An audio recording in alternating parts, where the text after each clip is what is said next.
Olá, eu sou a Lenore e você está no canal Diários Esquecidos. Hoje eu vou contar mais uma tradução de creepypasta do Reddit feita por mim. O texto foi escrito pelo usuário Dr. Price Compendium, o mesmo de O Diário do Capitão. Novamente, ele afirma que parte dessa história é totalmente real. O que você acha que foi real e o que você acha que foi inventado? Escreva para mim nos comentários. Já deixe seu like e vamos lá? Os cabelos da Sra. Carrie.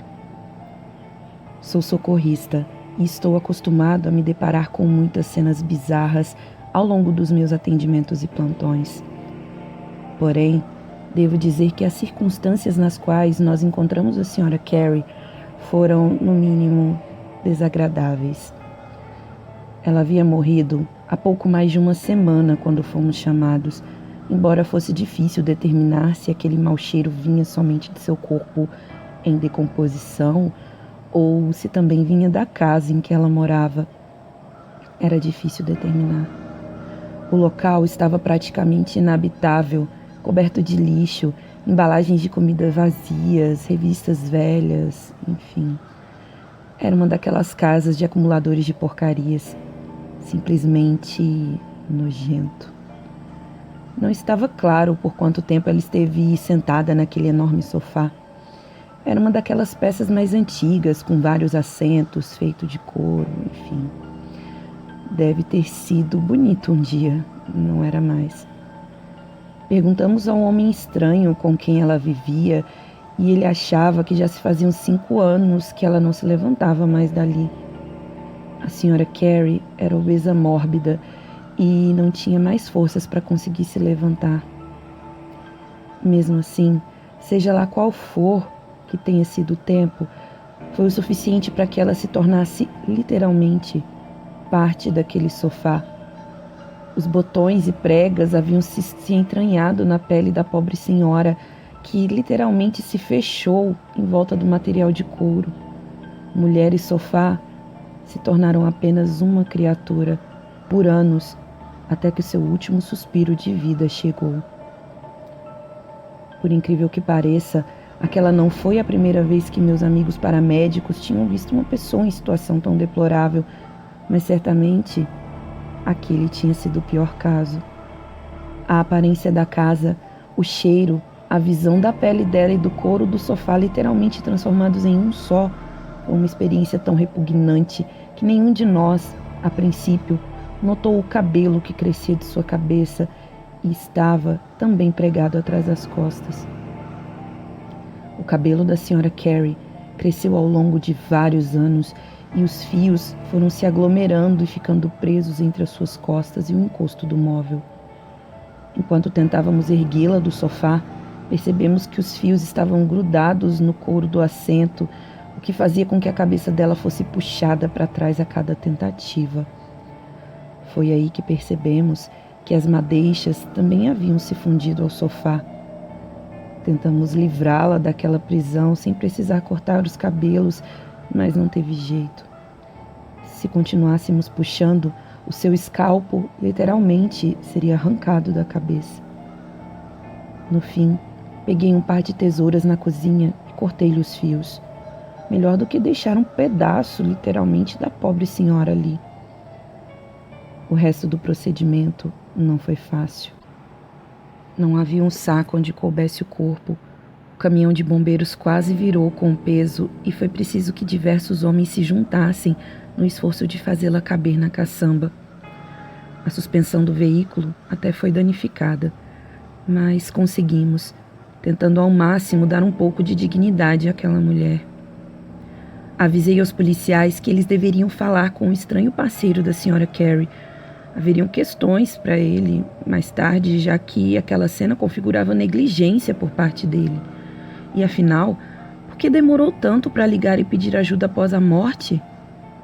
Bem, pensando nesses detalhes, entrei novamente na sala e dei uma nova olhada para aquele grotesco sofá. Havia, agora, um enorme pedaço de tecido faltando onde ela esteve sentada. Dava para ver a espuma e algumas tábuas sobressalentes. Eu balancei a minha cabeça, me livrando da visão e sentindo um pouco de nojo daquilo tudo. Mas no fundo, o que eu sentia mesmo era pena.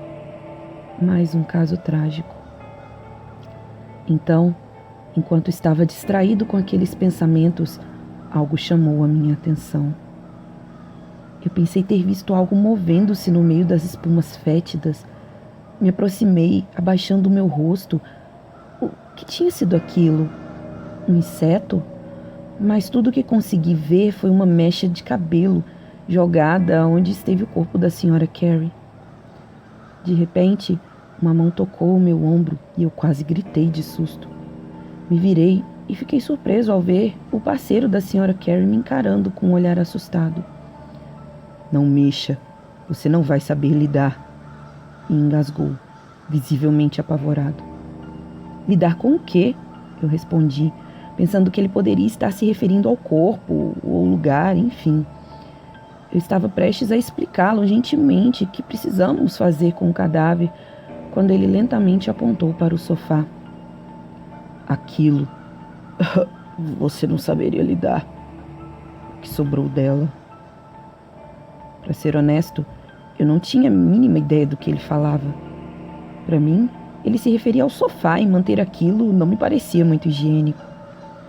Não se preocupe, alguém virá conversar com você sobre o que fazer com aquele móvel. Apertei sua mão. Ele respondeu. Ninguém poderá fazer nada enquanto ela estiver ali dentro. Aquilo foi suficiente para que eu tivesse um arrepio.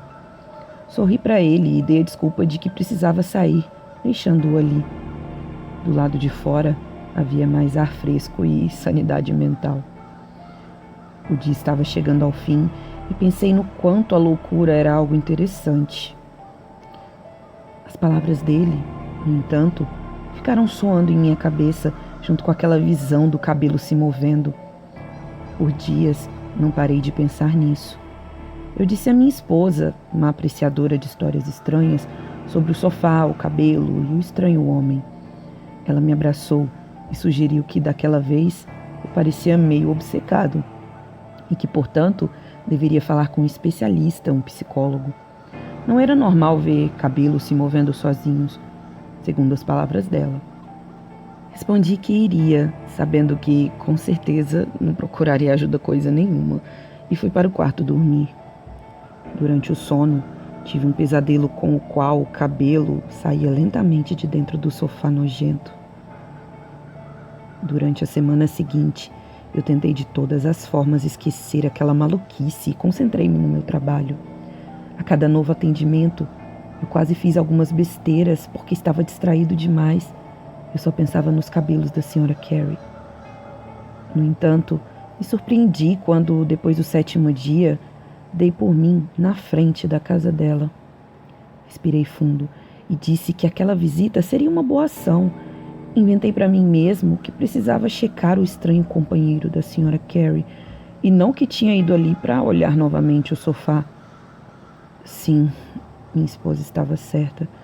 Eu estava obcecado, só não queria admitir. Bati na porta e esperei. Não houve resposta. Bati novamente. Ninguém atendeu. Uma leve preocupação, que certamente era muito mais impaciência, tomou conta de mim. Girei a maçaneta e percebi que a porta estava destrancada. Sem hesitar, entrei, chamando. Senhor? Enquanto eu entrava pelo corredor. Não ouvi e nem vi nada. Se ele está aqui, pensei, provavelmente estaria na sala. Então, caminhei direto para lá. O cômodo estava do mesmo jeito que deixamos. Inclusive, tinha o mesmo cheiro e ali estava o enorme sofá. Meu coração começou a bater forte enquanto eu caminhava até ele. Parei perto e olhei entre os assentos. O cabelo que eu tinha visto não estava mais ali. Observei ainda mais de perto, sem saber ao certo o que esperava ver. Realmente não havia nada ali superficialmente. Em seguida, firmei o olhar na parte onde cortamos para retirar o corpo dela e... Me arrepio em lembrar. Havia uma espécie de pulsação embaixo da espuma. Era um movimento sutil, provavelmente imperceptível aos olhos desatentos. Como se estivesse hipnotizado, encostei ali. A coisa pareceu tremer. A tesoura que usei para cortar o cabelo da Sra. Carey ainda estava na mesinha de café ao lado. Peguei-a e, com a boca totalmente seca de ansiedade, cortei o restante do tecido. Com as minhas próprias mãos, retirei o enchimento que sobrava, deixando a estrutura do sofá totalmente exposta. O cabelo estava ali dentro e pareceu se encolher e se esconder da repentina luz que brilhou sobre ele, mas era tão grande e volumoso que não conseguiu se mover muito, não havia espaço. Estava densamente emaranhado em cada parte da estrutura, espumas e tecido do sofá. Por Deus, eu conseguia até mesmo ouvi-lo enquanto ele se movia. Eu encarei aquilo por um momento, totalmente incrédulo. Ainda havia os outros assentos, os quais eu fui cortando e abrindo para ver o que tinha dentro. O cabelo estava no meio daquilo tudo. Quilos e quilos de cabelo. Mas aquilo era impossível. Mesmo que ela tivesse passado a vida toda ali, o que não aconteceu, jamais seria capaz de produzir tanto cabelo. E como os fios conseguiram chegar tão longe, atingindo todas as partes do sofá? Meu cérebro simplesmente ignorou que aquilo não era o maior problema. O maior problema é que o maldito cabelo estava se mexendo. De repente, senti algo esbarrar em meu pulso e olhei para baixo. Era um tufo de cabelo. Antes mesmo que eu pudesse pensar em algo, aquilo espetou o meu pulso, fazendo surgir uma gota de sangue onde havia encostado. Eu gritei e afastei a minha mão, rompendo um pedaço da mecha. Aquele pedaço que foi rompido se contorceu no chão como se fosse vivo, desesperadamente, enquanto ainda havia sobrado um pequeno pedacinho que tentava entrar na minha pele. Sem hesitar, peguei a tesoura e cortei aquilo fora, com pele e tudo. Nem senti dor, tamanho medo que fiquei. E foi então que notei que algo não havia sido visto. Havia um pé humano atrás do sofá. Minha garganta deu um nó enquanto eu avançava para ver de quem se tratava. E lá estava ele, o parceiro da Sra. Carey, deitado no chão, pressionado atrás entre a parede e o sofá.